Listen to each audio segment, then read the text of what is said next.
lot of those sentiments that we've heard on the streets of downtown Portland were echoed inside the Justice Center earlier tonight from local officials. Yeah, we heard from just about all of them, state, federal, local officials, including an array of different advocacy groups today. That's where we find Fox 12's Adrian Thomas, who's also in downtown Portland tonight, not far away from where Leslie is at, outside of where that press conference was held earlier today. Yeah, Pete, Riel, we're just outside PPB's Central Precinct, where Chief Bob Day was joined by Portland Mayor Keith Wilson, Oregon Governor Tina Kotek, dozens of other local elected officials and community and faith leaders. And Chief Day did provide what limited insight he had on today's shooting. Now, Chief Day did tell reporters at the news conference that he did have a call with the FBI's assistant special agent in charge here in Portland, and that they've been in regular communication, and that Chief Day sent PPB officers to the scene of the shooting. But Day said that for now, the FBI is the primary lead on the investigation, like you guys have reported in this hour. Governor Tina Kotek also saying tonight she hasn't spoken to any federal officials about this shooting. I asked Chief Day earlier about the statement the Department of Homeland Security released on the shooting, saying one of the individuals was connected to a previous shooting in Portland and that both individuals who were shot were gang affiliated. Here's what Chief Day had to say. I can't comment on whether or not that's the case. We don't know who these individuals are. We have not, they haven't been identified or shared their identification with us.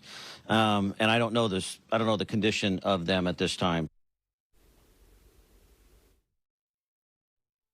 What he knows about this shooting so far, Portland Mayor Keith Wilson and Governor Tina Kotek gave a strong rebuke to federal agents' presence in Portland. These are not statistics. These are human beings. Portland is not a training ground for militarized agents. When the administration talks about using full force, we are seeing what it means on our streets. We are calling on ICE to halt all operations in Portland until a full and independent investigation can take place. Federal agents at the direction of the Department of Homeland Security are shattering trust. They are hurting people, and they are destroying day by day what we hold dear. Our sense of safety and our literal safety are severely undermined by what happened this afternoon in Portland. Now, also in attendance tonight were several state lawmakers who represent the area of Portland and Multnomah County where this shooting took place. And they said in the upcoming short legislative session, they will be introducing legislation to try and limit federal immigration enforcement presence across Oregon. Live in downtown Portland, Adrian Thomas, Fox 12 Oregon. Okay, Adrian, thank you. Yeah, what we heard in the Justice Center represents one side of the aisle.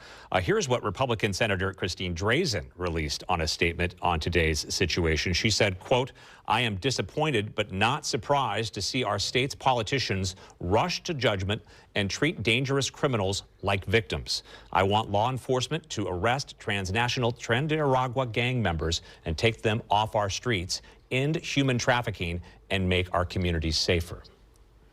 It goes on to say an investigation is underway, and that investigation will determine whether today's use of force was warranted.